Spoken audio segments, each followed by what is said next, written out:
Sorotan berikutnya putusan Majelis Kehormatan Mahkamah Konstitusi yang mencopot Anwar Usman sebagai Ketua MK mendapat respons dari calon Presiden Ganjar Pranowo.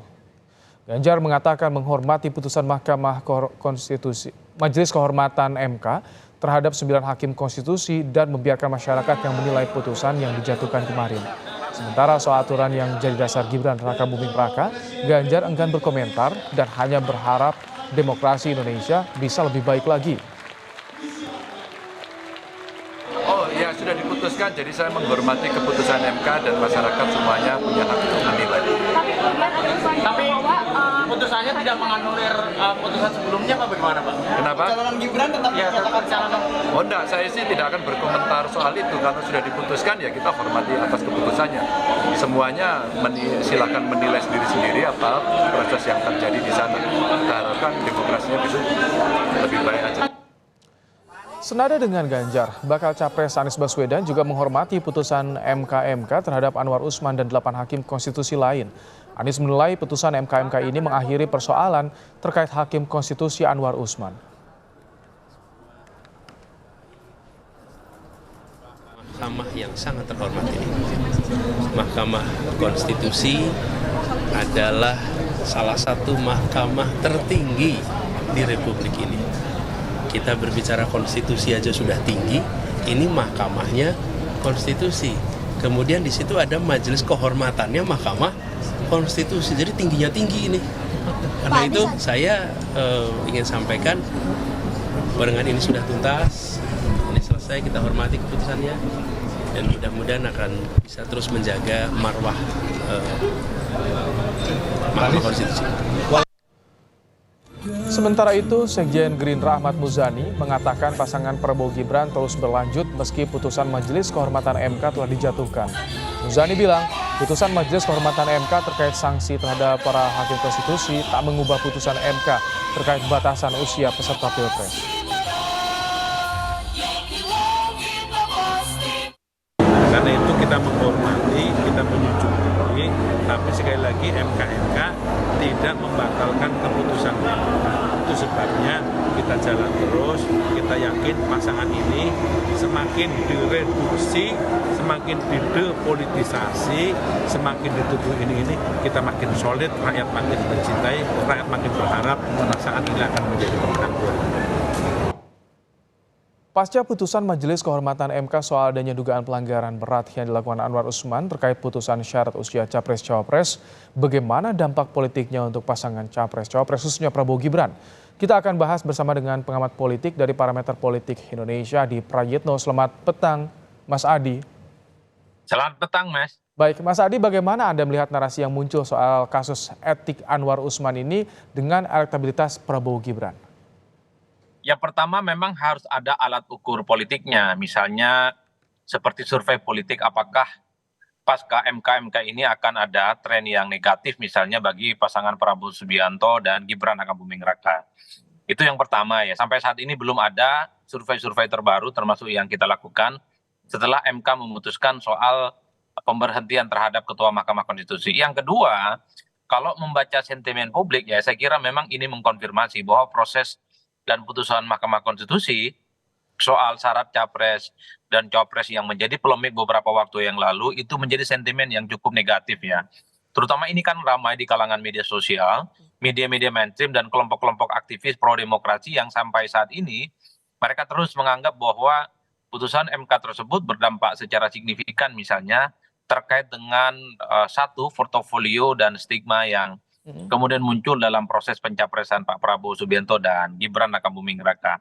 Kan hanya itu yang paling mungkin bisa kita lihat, Mas. Apakah sentimen negatif ini akan menjadi daya rusak elektabilitas Prabowo ataupun Gibran? Tentu waktulah yang kemudian akan menjawab ke depan. Tapi yang jelas sentimen negatif ini di kalangan kelompok menengah atas, terutama mereka yang tingkat pendidikannya di atas rata-rata, secara ekonomi juga mapan, di atas kelas menengah ke atas, saya kira memang ini tidak terlampau baik ya, terutama bagi Pak Prabowo Subianto. Ini akan terus bergulir sampai nanti hari pencoblosan, Mas Adi? Kalau saya membaca dua hal, pertama ada yang melampaui persoalan politik elektoral dan ada yang menyangkut politik yang sifatnya substantif ya. Jadi kelompok-kelompok yang sampai hari ini cukup keras dan kritis terkait dengan putusan Mahkamah Konstitusi adalah mereka yang terdiri dari kelompok-kelompok gerakan civil society, kelompok pro demokrasi, kalangan aktivis dan pegiat demokrasi. Dan mereka nggak peduli siapa yang jadi presiden di 2024, mereka tidak terlampau hirau karena bagi mereka persoalan keputusan Mahkamah Konstitusi itu ya harus tegak di atas keadilan, bukan punya pretensi dan cenderung kepada salah satu calon tertentu. Putusan Mahkamah Konstitusi ini bagi saya, Mas, dari kalangan aktivis terutama, ini akan terus menjadi pembicaraan. Bahkan pasca 2024, pemilu-pemilu yang akan datang ini akan terus menjadi noda dan catatan penting dalam sejarah kepemiluan di Indonesia. Tapi memang pada saat yang bersamaan ini akan menjadi amunisi terutama bagi kubunya Pak Anies Baswedan dan Mohaimin, termasuk juga kubu Pak Ganjar Pranowo, untuk menjelaskan kepada publik bahwa Pak Prabowo Subianto misalnya dan Pak Gibran khususnya itu proses-proses pencalonannya itu melalui satu polemik yang sampai saat ini cukup luar biasa menimbulkan kegaduhan dan polemik. Oke. Saya turut meyakini bahwa ini akan terus berlanjut hingga Jadi 14 narasi soal Februari kasus 2024 yang akan etik datang. Anwar Usman ini jadi keuntungan bagi dua kandidat lain. Maksud Anda itu, Mas Adi? Saya membaca begitu ya, minimal dari stigma politik ya, ini tentu menjadi keuntungan, terutama bagi kubunya Ganjar dan kubunya Anies Baswedan, karena mereka inilah yang kemudian terdampak secara positif ya dari stigma yang kemudian ditimbulkan efek dari putusan Mahkamah Konstitusi itu. Ini yang saya kira memang ke depan akan menjadi satu pertarungan narasi yang cukup luar biasa. Di tengah gencarnya stigma negatif terkait dengan putusan MK, terutama kepada kubu Pak Prabowo Subianto, kan kita juga bisa melihat, Mas, pada saat yang bersamaan kubu Prabowo Subianto ini kan membangun satu narasi bahwa mereka sebenarnya satu harus menghargai putusan Mahkamah Konstitusi sebagai upaya untuk menghormati itu adalah keputusan politik dan hukum yang harus diletakkan di atas segala-galanya. Mereka membangun satu narasi bahwa kepemimpinan kaum muda di masa yang akan datang itu penting. Jadi perang-perang narasi yang semacam ini sepertinya memang adu kuat nantinya. Siapa kuat, siapa yang mampu menarasikan ini sampai kepada pemilih, maka dialah yang kemudian akan Oke. mendapatkan faedah elektoral. Mas Adi, kalau tidak Anda bilang ini menguntungkan dua kandidat lain, tapi bagaimana ketika tadi dua kandidat menanggapi soal putusan MK ini dengan tenang, menghormati proses hukumnya? Ya saya kira memang itu statement normatif kan, Anies Baswedan dan Ganjar Pranowo mereka menganggap ya ini adalah keputusan yang layak dihormati sebagai bagian dari penguatan politik dan demokrasi ya. Tapi kan pada saat yang bersamaan kita tahu para pendukung Anies dan para pendukung Ganjar sering mengkapitalisasi bahwa persoalan putusan MK ini adalah sesuatu yang buruk dan cacat gitu bagi pencalonan di 2024. Terutama bagi Prabowo Subianto dan Gibran kan. Itu kan amunisi-amunisi yang secara langsung terus disampaikan kepada publik. Bahkan sampai hari ini itu cukup kencang.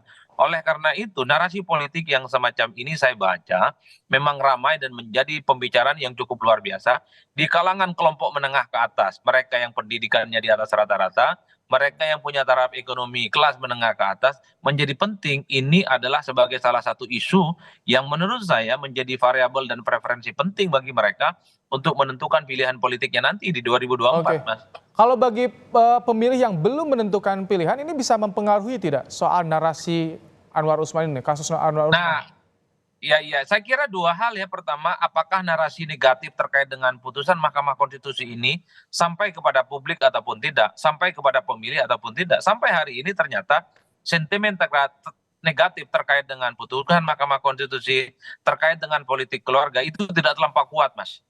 Oleh karena itu, sejauh mana nanti kerja-kerja politik dari pendukungnya Pak Ganjar dan Pak Anies khususnya mampu mengkapitalisasi ini kepada pemilih sehingga pemilih tahu bahwa ada persoalan etik misalnya yang terjadi pada pasangan kubu 08.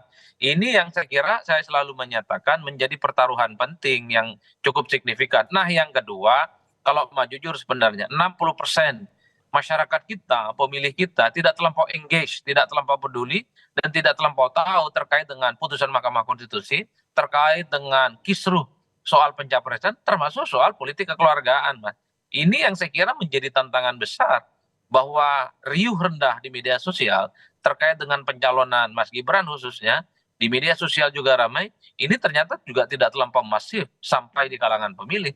Ini yang saya kira akan terjadi suatu hal yang dipertaruhkan ke depan. Bagaimana kubu penantang Prabowo harus mampu menerjemahkan ini sebagai sesuatu yang dalam tanda kutip ya bisa mengurangi daya ungkit elektabilitas Prabowo Subianto. Karena pada saat yang bersamaan kubu Prabowo juga membangun narasi putusan MK itu adalah sesuatu yang layak dihormati dan tidak ada kaitannya dengan proses pencapresan dan seterusnya dan seterusnya. Oke. Perang narasi ini penting bagi saya karena masyarakat secara perlahan mulai engage, mulai aware dan menjadikan media sosial sebagai preferensi dalam menentukan pilihan politik mereka. Baik, terima kasih Mas Adi Prayitno, Direktur Eksekutif Parameter Politik Indonesia telah menyampaikan pandangannya dalam Kompas Petang sore hari ini. Sehat selalu Mas Adi.